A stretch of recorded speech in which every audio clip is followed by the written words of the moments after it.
इस दुनिया में कोई भी ऐसी चीज़ नहीं है जिसका कोई न कोई सलूशन न निकले, लेकिन लोग जल्दबाजी में कुछ ऐसा कर जाते हैं जिसके वजह से न सिर्फ कई लोगों की ज़िंदगियां बर्बाद होती है बल्कि कई लोग सलाखों के पीछे चले जाते हैं। नमस्कार, मैं संतोष कुमार, संतोष क्राइम सफ़र में आप सभी का स्वागत है। यदि आप लोग नए हैं तो हमारे चैनल को सब्सक्राइब ज़रूर कर लें और वीडियो को लाइक शेयर कर दें ताकि हमारा भी हौसला बुलंद होता चले। और कहानी को समझने के लिए वीडियो में अंत तक ज़रूर बने रहें। आज की जो सच्ची घटना मैं सुना रहा हूँ यह है मध्य प्रदेश की। मध्य प्रदेश का एक ज़िला लगता है धार। इसी धार ज़िले का एक थाना लगता है अमझेरा। अमझेरा थाने के अंतर्गत एक गांव लगता है नालापुरा। इसी नालापुरा का रहने वाला एक व्यक्ति होता है जिसका नाम होता है अजय भाई। अजय, जिसकी उम्र है लगभग 28 साल। अजय की पत्नी का नाम है मंजू। ये दोनों ऑलरेडी शादीशुदा हैं।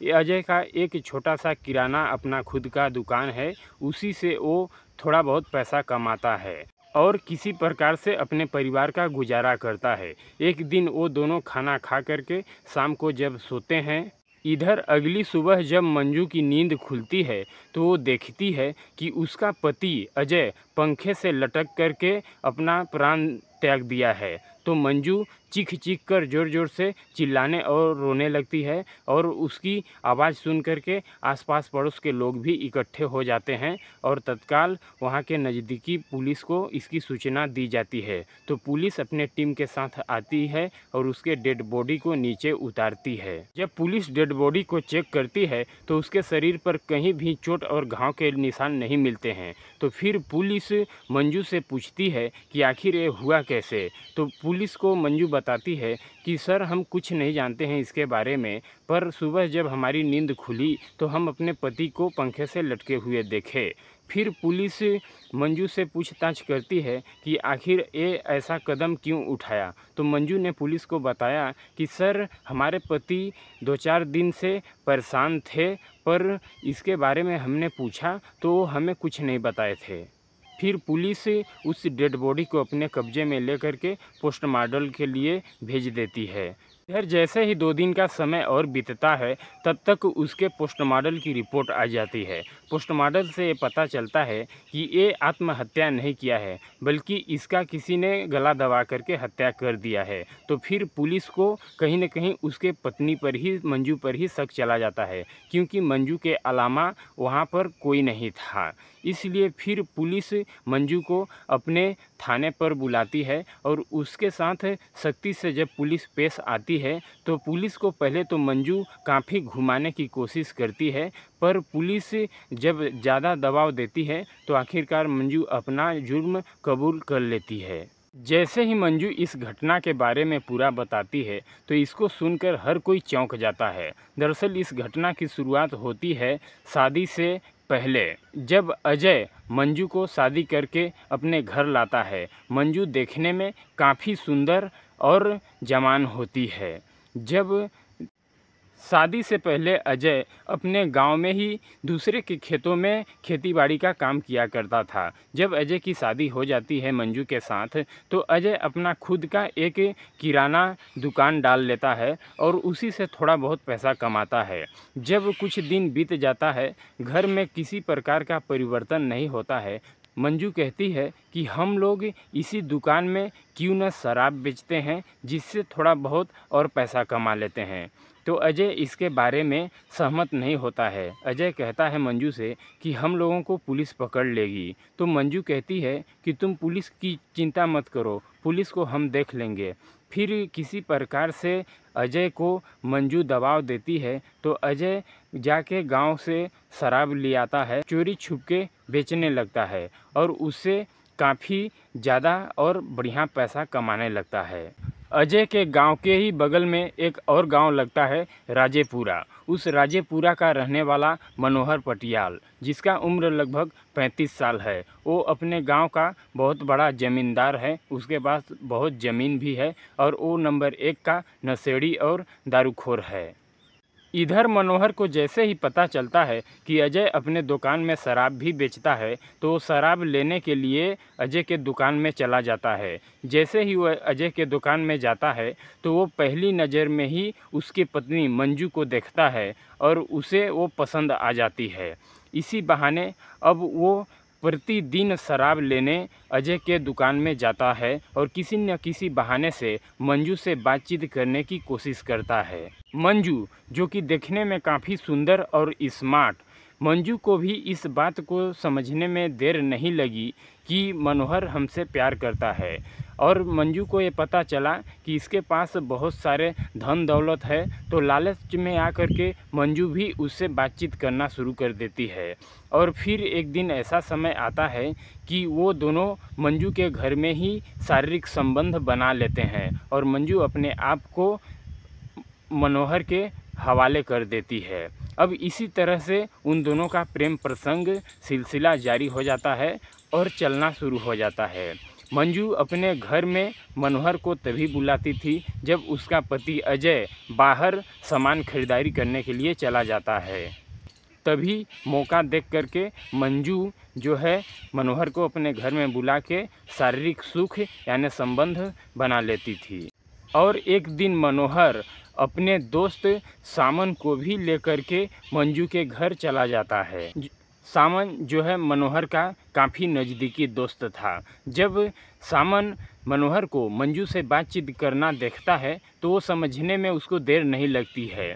वो भी समझ जाता है कि इन दोनों के बीच में प्रेम प्रसंग है। फिर सामन भी मंजू को देखता है तो वो भी मंजू को पसंद करने लगता है। फिर सामन मनोहर से कहता है कि तुम मंजू से हमको भी मिलवा दो, हम भी उसके साथ समय व्यतीत करना चाहते हैं कुछ पलों के लिए। फिर जो है मनोहर मंजू से बातचीत करता है कि हमारा दोस्त भी तुम्हारे साथ समय बिताना चाहता है। तो इसके बारे में मंजू जो है पहले तो मना कर देती है, लेकिन मनोहर के दबाव में आकर के फिर वो राज़ी हो जाती है। तो फिर से जो सामन था वो भी मंजू के साथ समय व्यतीत करता है। जैसे ही पहली मुलाकात होती है उन दोनों की तो मंजू जो थी वो सामन की दीवानी हो जाती है और अब मंजू का सामन के साथ भी प्रेम प्रसंग बनना शुरू हो जाता है।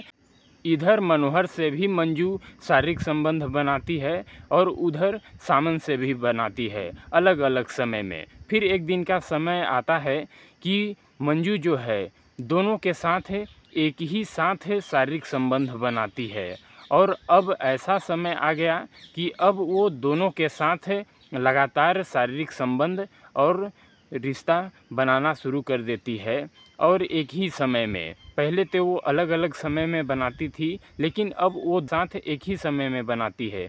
जब भी मनोहर और सामन अब आते थे मंजू के पास तो दोनों एक साथ आते थे और एक साथ शारीरिक संबंध बनाते थे और चले जाते थे। तो कुछ दिन ऐसा समय व्यतीत होता चला गया और एक दिन का समय आया 2020 का। उस समय लॉकडाउन आ गया और लॉकडाउन में दुकान ही बंद नहीं बल्कि लोगों का भी बाहर आना जाना बंद हो गया था। अब इन लोगों को मिलने जुलने में काफ़ी दिक्कत और परेशानियां होने लगी। इधर अजय का भी दुकान लॉकडाउन के कारण बंद होने से घर की माली स्थिति काफ़ी बिगड़ गई थी और वो भी काफ़ी परेशान था। फिर जैसे ही थोड़ा सा लॉकडाउन खुलता है तो मनोहर देखता है कि अजय अपने गांव के ही एक दुकान पे बैठ कर के ताश खेल रहा है। तो इसी मौका का फ़ायदा उठाते हुए मनोहर और सामन मंजू के घर पर मिलने के लिए चले जाते हैं और घर जा कर के वो मंजू के साथ शारीरिक संबंध बनाते हैं। जैसे ही वो शारीरिक संबंध बनाते हैं इधर से अजय भी घर पे चला जाता है और उन तीनों को आपत्तिजनक में देखता है तो वो काफ़ी गुस्सा जाता है और गुस्सा जाने के बाद वो मंजू की काफ़ी पिटाई कर देता है और पिटाई करने के बाद वो अब टूट जाता है। वो काफ़ी परेशान हो जाता है और मनोहर और सामन से कहता है कि तुम दोनों को हमारे घर पर आने की कोई ज़रूरत नहीं है। और अब मंजू के साथ किसी न किसी छोटी छोटी बातों को लेकर के अब उन दोनों का, अजय और मंजू का आपस में लड़ाई झगड़ा अक्सर होता रहता है और वो बीच बीच में पिटाई करता रहता है।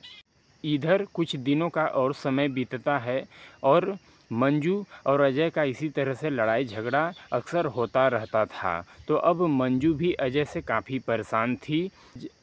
उधर लंबे समय से मनोहर और सामन भी मंजू से जुदा थे और चाह कर भी वो अब मंजू से नहीं मिल सकते थे।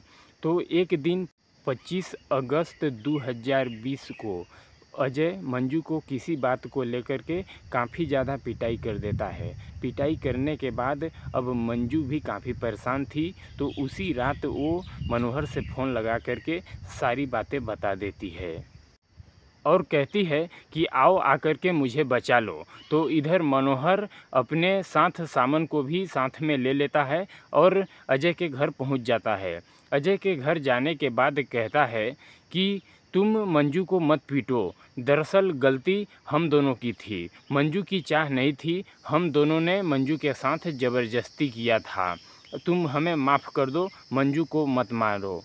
तो इस बात को जब अजय सुनता है तो आखिरकार इन दोनों को माफ़ कर देता है। फिर सामन अजय से कहता है कि हम ऐसे नहीं मानेंगे कि तुम हमें माफ़ कर दिए हो, तुम्हें हमारे साथ बैठ कर के शराब पीना होगा। फिर अजय इसके लिए तैयार हो जाता है।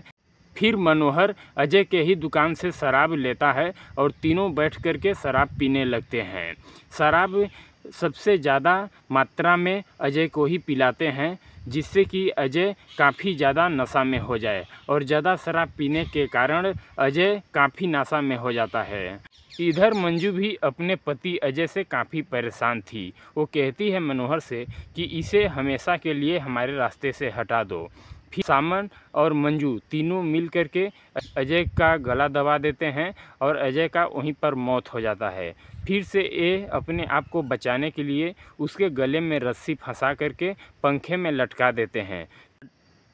लटकाने के बाद ये लोग अपने घर नहीं आते हैं। मंजू इन दोनों को अपने घर ही रोक लेती है। घर रोकने के बाद उसी कमरे में जहाँ पर अजय को लटकाए थे, उसी कमरे में ये दोनों मंजू के साथ शारीरिक संबंध बनाते हैं और काफ़ी देर तक दोनों उसके घर में ठहरते हैं। लगभग 1-2 बजे तक ये शारीरिक संबंध बनाते हैं। इसके बाद ये लोग अपने घर आ जाते हैं और मंजू वहीं पर गहरी नींद सो जाती है। जैसे ही सवेरा होता है तो वो बचने का नाटक करती है और चीखने चिल्लाने लगती है। मंजू पुलिस को इस तरह की बातें बताती है तो मंजू के ही कहने पर पुलिस मनोहर और सावन को और मंजू को तीनों को अपने हिरासत में लेकर के जेल भेज देती है। दोस्तों, इस घटना के बारे में आप लोग क्या सोचते हैं, कमेंट बॉक्स में ज़रूर बताना। इस घटना को सुनाने का उद्देश्य मेरा किसी को ठेस पहुंचाना, परेशान करना नहीं है, बल्कि आप लोगों को जागरूक करना है। इस दुनिया में इस तरह की घटनाएं घट रही हैं, आप लोग सावधान रहें। जय हिंद, जय भारत। हम